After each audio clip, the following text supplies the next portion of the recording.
Good morning class. बेटे, आज हम आपकी पाठ्य पुस्तक क्षितिज का की कविता पाठ नंबर 12। कविता का नाम है कैदी और कोकिला और जिसके कवि हैं माखनलाल चतुर्वेदी, वो पढ़ने जा रहे हैं। इस कविता में जेल में जो बंद स्वाधीनता सेनानी हैं उनकी व्यथा को कवि ने दर्शाया है।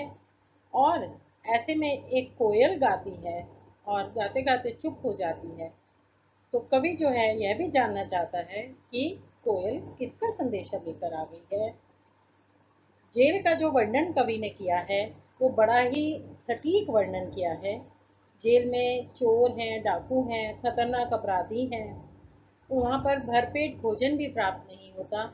इन सब हर जीवन की हर गतिविधि पर बहुत ही कड़ा पहरा भी है अंग्रेजी शासन का। इन सब परिस्थितियों का वर्णन कवि ने बहुत ही सुंदर तरीके से अपनी कविता में किया है। और अब हम कविता शुरू करने जा रहे हैं।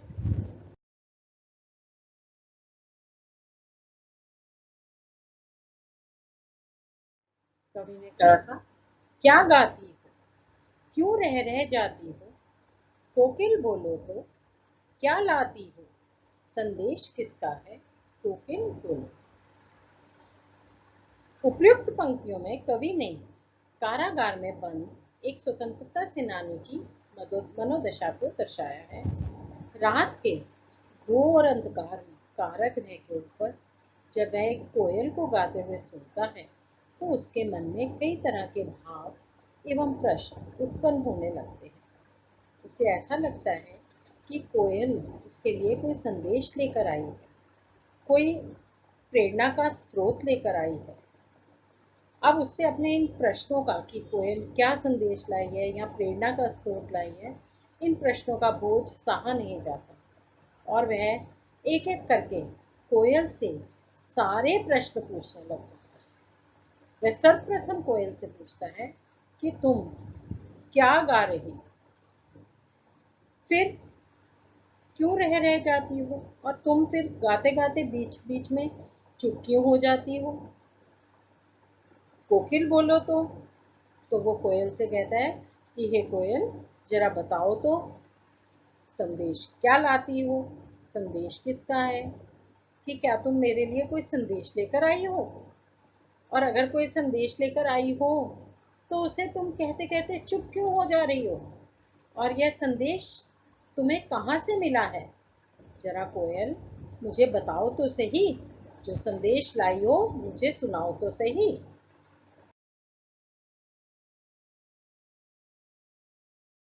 अगला काव्यांश देखो बेटा। ऊंची काली दीवारों के घेरे में, जेल की दीवारें कैसी हैं, ऊंची ऊंची हैं और काले रंग की हैं। डाकू चोरों बटमारों के डेरे में, और जेल में कौन कौन है, डाकू हैं, चोर हैं, बदमाश हैं, इन सबका जो है वो जेल में रहते। जीने को देते नहीं पेट भर खाना, और जेल में जो कैदी बंद हैं उनमें अंग्रेजी जो शासन के लोग हैं वो उन्हें पेट भर कर खाना नहीं खाने को देते। मरने भी देते नहीं, तड़प रह जाना, और ना ही मरने देते हैं, तड़प तड़प कर वहां पर जिंदगी सब बसर कर रहे हैं। जीवन पर अब दिन रात कड़ा पहरा है, शासन है या तम का प्रभाव गहरा है, कि ये अंग्रेजी शासन ही है या तम तम मतलब अंधेरा, ये अंधेरे का प्रभाव हो गया है कि जीवन पर ऐसा लगता है कि अब दिन रात पहरेदार खड़े हो गए हैं। हिमकर निराश कर चला रात भी काली, सूरज भी निराश करके चला, रात भी पूरी काली है। इस समय कालिमा मई जगी तू आई, और तुम इस समय जाग कर यह किसका संदेशा लेकर आई। अब इसका भावार्थ पढ़ लेते हैं। इन पंक्तियों में कवि ने अंग्रेजों के अत्याचार एवं उनके काले कारनामों को जनता के सामने प्रस्तुत किया है। पराधीन भारत में, पराधीन भारत मतलब जब हमारा भारत अंग्रेजों के अधीन था, जेल में बंद स्वतंत्रता सेनानी जेल के अंदर होने वाले अत्याचार एवं अपनी दयनीय स्थिति का वर्णन करते हुए कहता है कि उन्हें जेल के अंदर अंधकार में काली और ऊंची दीवारों के बीच डाकू चोरों उचक्कों के साथ रहना पड़ रहा है, जहां उसका कोई मान सम्मान भी नहीं, जबकि स्वतंत्रता सेनानियों के साथ इस तरह का बर्ताव नहीं किया जाना चाहिए। उन्हें जीने के लिए पेट भर खाना भी नहीं दिया जाता और ना ही उन्हें मरने दिया जाता है। यानी कि उन्हें तड़पा तड़पा कर जीवित रखना ही प्रशासन का उद्देश्य है। इस प्रकार उनकी स्वतंत्रता पूरी तरह से छीन ली गई है। उनके ऊपर दिन रात कड़ा पहरा लगा होता है। अंग्रेजी शासन उनके साथ घोर अन्याय कर रहा है और अंग्रेजों के राज में स्वतंत्रता सेनानी को आकाश में भी घोर अंधकार रूपी निराशा दिख रही है, जहां न्याय रूपी चंद्रमा का थोड़ा सा भी प्रकाश नहीं है। ये को इसलिए स्वतंत्रता सेनानी के माध्यम से कवि कोयल से पूछता है, हे कोयल, इतनी रात को तू क्यों जाग रही है और दूसरों को भी जगा रही है? क्या तू कोई संदेश लेकर आई है? मुझे बताओ, तुम क्या संदेश देना चाहती हो?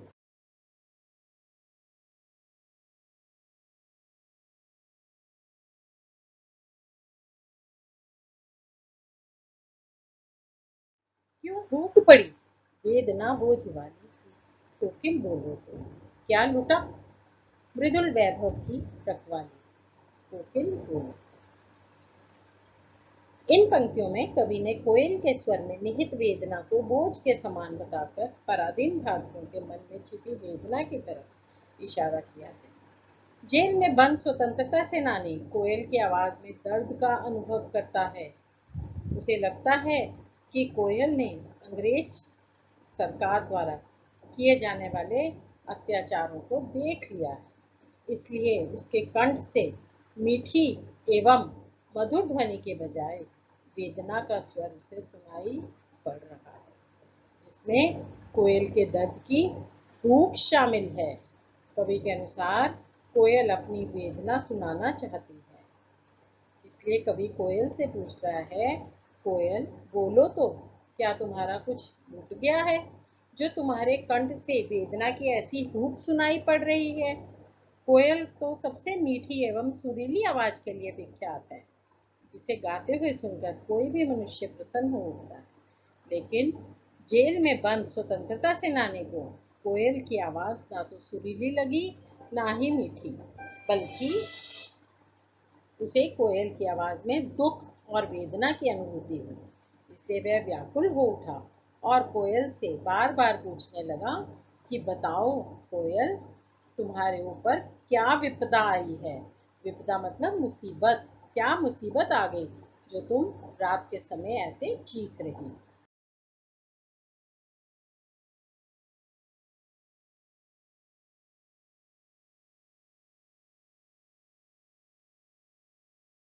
बेटे, आज आपने ये कविता में पढ़ा कि कैसे अंग्रेजों के अत्याचारों का वर्णन कवि ने किया है, स्वतंत्रता सेनानियों की यातनाओं को प्रदर्शित करने के लिए कवि ने कोयल का सहारा लिया है। जेल में बैठे एक कैदी कोयल को अपने दुखों के बारे में बतलाता है कि अंग्रेज उसे चोर डाकू बदमाशों के बीच में डाले हुए हैं, पेट भर खाना भी नहीं दिया जाता। उन्होंने अंग्रेजों के शासन को काला शासन कहा है। इस तरह आपने देखा कि कितने कैसा वर्णन कवि ने इस कविता में किया है। आगे के काव्यांश अगली कक्षा में पढ़ेंगे।